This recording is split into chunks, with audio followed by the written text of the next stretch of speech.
This lesson is titled Surface Area of Cylinders. So first off, what is a cylinder? A cylinder is a solid whose two bases are congruent, that's key, and parallel circles. So unlike prism, the bases of prisms can vary on what shape it may be, but cylinders, the bases will always be circles. So here's a couple examples of some cylinders. First we have here what we call a right cylinder. It is when one base is directly above the other, it's perpendicular. And so that is what we call a right cylinder. Now the oblique one is when the bases are not directly above each other, they're kind of shifted off. Now they're still parallel, that's why it's still a cylinder. So the height actually is not going to be equivalent to the distance from the center of the bases, but the height is still going to be perpendicular from one base to the next. Okay? Now, since it is a circular base, we do have a radius here, so that's something to keep in mind here. Because what we're going to do is we're going to try to derive the formula for the surface area of a cylinder. And again, surface area is taking the lateral area, so going around the sides of it, not sides, it's a cylinder, going around the shape, and then adding to the bases. So let's see if we can come up with the formula itself. Now if you were to take the cylinder on the left, and if you were to slice straight down right here, and then slice where the bases are on top and bottom, and fold it out, you would end up with two circles, still as your bases, but if you were to fold out that lateral area, notice you're left with a rectangle. So here you have a rectangular shape if you were to fold out that cylinder. Well, the base here on the bottom, now when you're talking about prisms, the lateral area was perimeter times height. Well, for a cylinder it's going to be the same thing. It's your lateral area is the perimeter, but what is the perimeter? If you were to take the perimeter of the base, since it's a circle, that would be called your circumference. So in this case, our circumference would be 2 pi r. That would be our perimeter, and our height would still be h, the height of the cylinder. So there goes your lateral area formula. It's equal to 2 pi rh. But if you're looking for the surface area, it's your lateral area plus twice your base area. Now, unlike prisms you can't have a specific formula for B for all prisms because the shape of the base can change. But since these are always circles, we can go ahead and make one set formula for the surface area of all cylinders. So that's going to be our lateral area, which is 2 pi rh, radius times height, plus two bases, but since it's a circle, it's going to be pi r squared. So this is the formula for the surface area of any cylinder. So let's actually see if we can find those now. Here it says find the lateral area and surface area of the cylinder. And again, lateral area is 2 pi radius times height. Now in this case, it shows us the entire diameter and it tells us that that's 15. So if the entire diameter is 15, our radius is going to be 7.5. It's going to be half of that. In height, and please remember that height is not always up and down. Height, it goes from base to base. So on a cylinder, it's circle to circle. So in this case, your height is going to be 18. But you always want to read the entire set of directions to see if they want you to answer in a certain way. Here it says leave your answers in terms of pi. So if you're looking for the lateral area, it'd be 2 times pi times your radius times your height. So if you leave it in terms of pi, that means multiply everything here except for pi and into your calculator, and we'll leave the pi on at the end.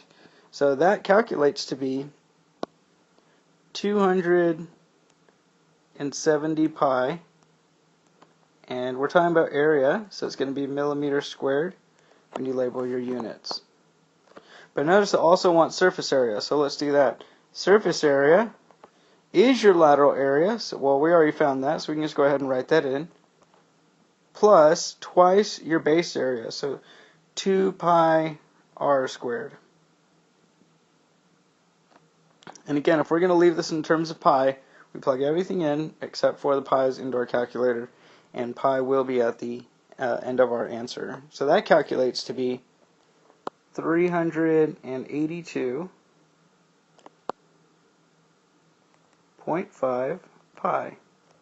And again, area, when you label your units, that's going to be squared, millimeters squared. So that's how you find lateral and surface area of a cylinder, which is pretty basic because you are only dealing with one set formula for each and not having to switch it up based on the shape of the base, since it's always a circle. But let's do another problem here.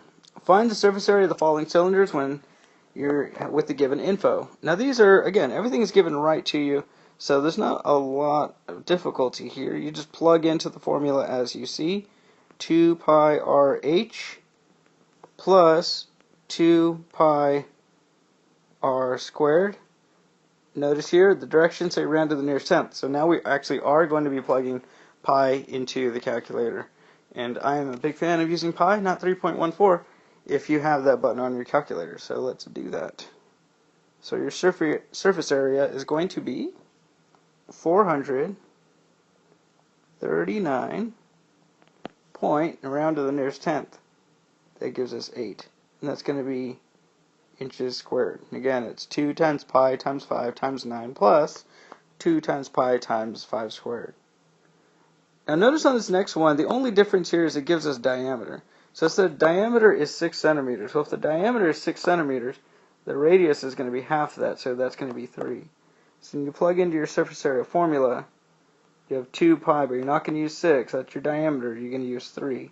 Radius times the height, 4.8, plus 2 pi radius squared. We calculate that, and we end up with 147, round to the nearest tenth. Since it's 0.02, it would just be 0.0, which you don't need to write 0.0, so we can leave it 147 centimeters squared. Again, if it gives you diameter, just cut in half. There goes your radius. Then you can plug straight into your formula. Now we have kind of a word problem here. So we have to figure out what is it asking, what do we know, and what does it want us to find. So Phil used the rectangular piece of felt shown at the right to cover the curved surface. Apparently her name is Phil. Okay, didn't realize that. Okay, Phil used the rectangular piece of felt shown at the right to cover the curved surface of a cylindrical pencil holder.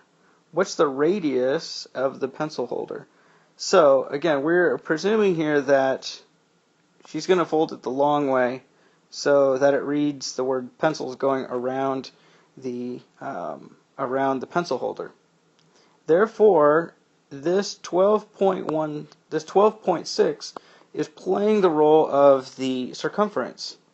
And again, circumference is 2 pi r. So we set that equal 12.6, we're going to set it equal to 2 pi r. And it wants us to find the radius. So what we're going to do is to get r by itself is divide by 2 pi, and those will cancel out. Now something very, very, very, very important to remember is that your calculator understands PEMDAS. So when you divide 12.6, please don't type it in like this to your calculator, because what it will do is it will calculate 12.6 divided by 2. It'll calculate that, then multiply by pi. So to get the right answer, what you're going to want to do is put the 2 pi in parentheses. Therefore, it'll do 12.6 divided by the product of 2 pi, and that's what we want. So we calculate that, and we get 2.005, which if we went to the nearest tenth, we would just get 2. So our radius here is 2 inches. But notice it's inches, not inches squared. Remember, squared is for area. This is just looking for one dimension, one length, so the radius. So that would be 2 inches. Now this next one says, and this is a bit tougher one. It says find the diameter, so that's what we're looking for in the end. Find the diameter of the base of a cylinder if the surface area is 464 pi square centimeters and the height is 21 centimeters. So let's go ahead and write the formula down. We have surface area is 2 pi RH plus 2 pi r squared. So the one thing that we do not know in this problem is the radius. And notice diameter is not even in our formula. So what we're going to have to do is find radius first and then double it to find the diameter. But we're going to fill in what we know. We know that the surface area is 464 pi. So we're going to plug the 464 pi in for the surface area. 2 pi is a constant. We don't know our radius, but we do know the height is 21 plus 2 pi r squared. Now let's clean this up, but we like to write this all as one term. So we have 464 pi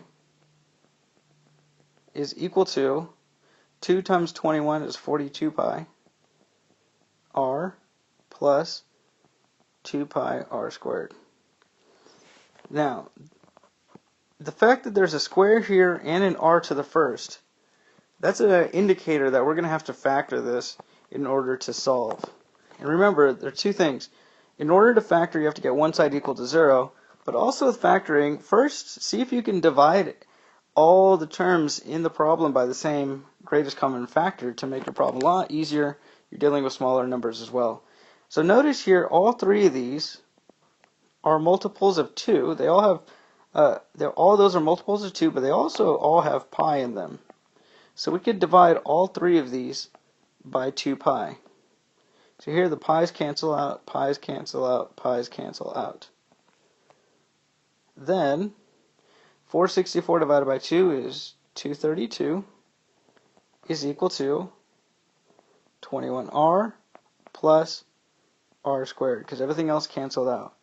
But again, like I said, we're going to have to factor this into two parentheses. But before you factor, one side needs to equal 0. So I'm going to do two things on the same step. I'm going to rearrange the right side so that the squared term comes first, so r squared plus 21r, and then we subtracted the 232 over to the right side. And now we go to two parentheses. And we have r, and again, because that is a negative symbol for your last term, these will be opposite symbols. So we're looking at factors of 232 that are 21 away from each other. And those two factors in this problem are going to be 29 and 8. Those are 21 away from each other. They multiply to equal 232. But notice we want a positive 21, r. Therefore, we're going to put the 29 with the positive. We're going to put the 8 with the negative. So 29 minus 8 equals 21, and 29 times negative 8 equals a negative 232. And we always, to say what r is equal to now, to solve this, we change the symbol of both. The long way is to set each parentheses equal to 0, then solve, or just change the symbol of both those numbers on the inside. But this is a word problem. We're talking about a radius. We're talking about a distance. So you cannot have a negative distance. So negative 29 cannot be our answer. So our radius must equal 8. But again, it doesn't want our radius. It wants the diameter. So all you have to do from here is take your radius, which is 8, and times it by 2. So our diameter would be 16. And if they ever give you units, you want to answer in units. So in this case, centimeters. So this is a little more difficult a problem because you're going to have to factor. But again, notice here on this step right here, the 2's, we're able to divide all of those coefficients by 2, and we're able to divide the pi's out from all terms. So that did enable this problem to become a little bit easier. So that is surface area and lateral area of cylinders. Good luck.